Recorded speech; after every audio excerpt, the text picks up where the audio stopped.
আসসালামু আলাইকুম। আজকে আরেকটি নতুন ভিডিও নিয়ে আসলাম। আশা করি আপনারা সবাই অনেক ভালো আছেন। আজকে কথা বলবো এয়ারপোর্টের বিষয়ে। আপনারা যারা কখনো এয়ারপোর্ট আসেন নাই বা কখনো বিদেশ যান নাই, তারা হয়তো অনেকে চিন্তা করেন যে এয়ারপোর্টের ভিতরে আসলে কী হয়, আমি কোথায় যাব, কীভাবে যাব? এটা নিয়ে একটা সংশয় থাকে। এটা আসলে আমার মধ্যেও ছিল। আসলে আমরা অনেক ভয় পাই। এয়ারপোর্টের ভিতরে কী হয় না হয়, আমরা কই যাব, ঠিকমতো বুঝতে পারবো কি না বা কীভাবে পার হব? এটা নিয়ে অনেক প্রশ্ন থাকে। এয়ারপোর্টের অনেক ভিডিও হয়তো ইউটিউবে, ফেসবুকে আছে যে কীভাবে কোথায় যেতে হয় না যেতে হয়। তবে আসলে আমার কাছে কি মনে হয়, এয়ারপোর্টের ভিতরে আসলে তেমন কিছুই না, খুবই সহজ। শুধুমাত্র ৩ থেকে ৪টি কাজ করতে হয়। ৩ থেকে ৪টি কাজ করতে হয় বলতে ৩ থেকে ৪টি জায়গা পার হতে হয়। প্রথমত আমরা যখন এয়ারপোর্টে ঢুকি, টার্মিনাল 1 বা 2 দিয়ে আমরা সাধারণত ভিতরে ঢুকি।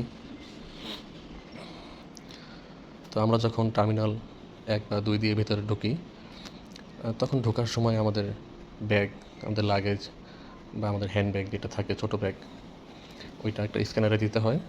আর আপনি স্ক্যানারের পাশ দিয়ে পার হয়ে যাবেন। আপনাকে একজন চেক করবে আর আপনার ব্যাগগুলো স্ক্যান হয়ে যাবে। এতটুকুই, খুবই নরমাল, 1 মিনিটও লাগে না। তারপর আপনার ব্যাগটা আপনারই নিতে হবে। আপনার ব্যাগটা স্ক্যান হয়ে ওই পাশে গিয়ে পড়বে।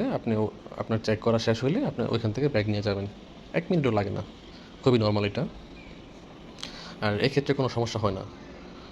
তারপর আপনি ভিতরে যাওয়ার পর আপনার হাতের বাম পাশে, আপনার রুমের টার্মিনালের ভিতরে হাতের বাম পাশে হচ্ছে আপনার টিকিট কাউন্টার।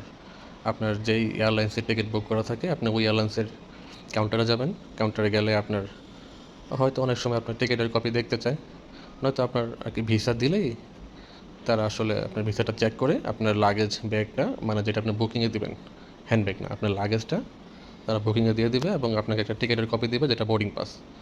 আর একটা স্টিকার আপনার লাগেজে লাগাই দিবে, আরেকটা স্টিকারের এক টুকরা আপনার বোর্ডিং পাসের উপরে সিল মেরে দিবে।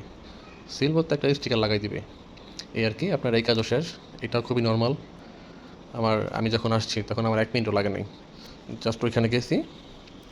আমার আমি তো স্টুডেন্ট ভিসায় আসছি, তো আসলে আমার ভার্সিটির অফার লেটারটা চাইছে আর আমার ভিসা চাইছে। দেন আমাকে তারা বোর্ডিং পাস দিয়ে দিছে আর আমার ব্যাগটা বুকিংয়ে পাঠিয়ে দিছে। আপনার বোর্ডিং পাস হয়ে গেলে আপনি চাইলে একবার বাইরে আসতে পারবেন। আপনার বাবা মা, আত্মীয়স্বজন যারা থাকে, আপনি চাইলে একবার তাদের সাথে বাইরে এসে দেখা করতে পারবেন। অনেক সময় আপনার বাইরে আসতে দেয় না, একটু দূর থেকে দেখতে হয়। আমি যখন আসছি তখন আমি ওই জায়গার গার্ডকে রিকোয়েস্ট করছি যে আমি একটু কথা বলতে চাই। তারা আমাকে যেতে দিছে। তো আমি আমার হ্যান্ড ব্যাগটা ভিতরেই রেখে দেন আর কি বাইরে আসছি। বাইরে আসা আমার বাবা মা সবার সাথে, ওয়াইফ, আমার বোন যারা গেছিলো এয়ারপোর্টে, তাদের সবার সাথে দেখা করে তাদের সাথে বিদায় নিয়ে আসছি, ভিতরে আসছি। দেন আমার স্ক্যানার আর আমার বোর্ডিং পাস তো হয়ে গেল। তারপর হচ্ছে আমার ইমিগ্রেশন। তো তারপর আমি আসলে তখন বুঝতেছিলাম না যে আমি কোথায় যাব, ইমিগ্রেশন কোন দিকে। আবার এয়ারপোর্টের টার্মিনালের ভিতরে একটা হেল্প ডেস্ক আছে। আপনি কোনো কিছু না বলতে তাদেরকে জিজ্ঞাসা করলে তারা আপনাদের দেখাই দিবে। তো আমি গিয়ে জিজ্ঞাসা করছি যে আমি এখন কোথায় যাবো, আমার তো বোর্ডিং পাস হয়ে গেছে। তো আমাকে তারা ইমিগ্রেশনের রাস্তা দেখাই দিল। আমি ইমিগ্রেশনের ভিতরে গেলাম। যেহেতু আমি আর কি ফার্স্ট টাইম বিদেশ যাব, আমার স্টুডেন্ট ভিসা, সেক্ষেত্রে আমার একটু জটিলতা ছিল। বাট যারা আর কি নর্মালি ওয়ার্ক ভিসায় বা আপনারা আগেও আসছেন, তারা তো সবাই জানেনই, যারা আগে গেছেন, যারা নতুন তাদের জন্য বলতেছি। স্টুডেন্ট ভিসায় আসলে হয়তো একটু জটিলতা থাকে, তেমন সমস্যা কিছু না। একটু ওয়েট করতে হয়। আপনাকে হয়তো হয়তো আপনার ভার্সিটির অফার লেটার চেক করবে, এই আর কি। আর নয়তো আপনি ইমিগ্রেশনে যাবেন, আপনাকে হয়তো কিছু কথা জিজ্ঞাসা করবে, দেন আপনার একটা ছবি তুলবে, দেন আপনার ইমিগ্রেশন শেষ। ইমিগ্রেশন শেষ হলে ইমিগ্রেশনের পুলিশ থাকে, ওইখানে বিডিআর থাকে, পুলিশ থাকে, আনসার থাকে। আপনাকে কেউ না কেউ আপনাকে বলে দিবে যে আপনারা অমুক গেটে যান, আপনাকে একটা গেট নং দিয়ে দিবে। তো আপনি ওই গেটে যাবেন। ওই গেটে দেখবেন যে অনেক লাইন আছে, অনেক মানুষ যাবে যে ফ্লাইটে। ওইখানে আসলে তেমন কোনো সমস্যার কিছুই নেই। ওইখানে শুধু আপনার ব্যাগ, মানে এক কথায় শুধুমাত্র আপনার শার্ট প্যান্ট, আপনার জামা কাপড় বাদে আপনার বেল্ট, মোবাইল, ঘড়ি, জুতা, সব কিছু একটা ব্যাগে সব কিছু একটা ব্যাগ বলতে একটা বাক্স থাকে, একটা বাক্সতে রাখতে হয়। ওইখানে অনেক ঝুড়ি আছে অ্যাভেলেবল। আপনারা ওই ঝুড়িতে ব্যাগগুলো সব রাখবেন। দেন সবগুলো একটা স্ক্যানের মধ্যে দিয়ে যাবে। আপনারা খালি পায়ে শুধু জামা কাপড় পরা অবস্থায় আপনারা হেঁটে যাবেন। ওইখানে আহামরি চেক করে না।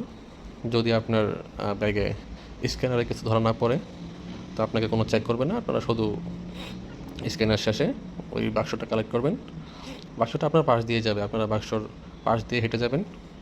স্ক্যানার শেষে আপনি আপনার ঝুড়ি বা বাক্স যেটি থাকুক ওইটা নিয়ে আপনারা সামনে যাবেন। সামনে অনেক বসার জায়গা আছে, অনেক সিট আছে, চেয়ার আছে। আপনারা ওইখানে বসে আপনাদের জুতা পরবেন, আপনাদের মালামাল আপনারা বুঝে নেবেন। তারপর আর কি আর কোনো কাজ নেই, আপনারা ওইখানে ওয়েট করবেন। তো যখন বিমান আসবে তখন তো আশেপাশে অনেক যাত্রী আছে, সবাই আপনারা একসাথে যাবেন। যদি বিমান একটু দূরে থাকে তো আপনাদের এয়ারপোর্টের ভিতরে আপনার গ্রাউন্ডে হয়তো বাস থাকে, আপনারা বাস দিয়ে যাবেন যদি বাসে নিয়ে যায়। আর যদি বিমান কাছে থাকে তাহলে হেঁটেই মানে বিমানে ওঠা যায়।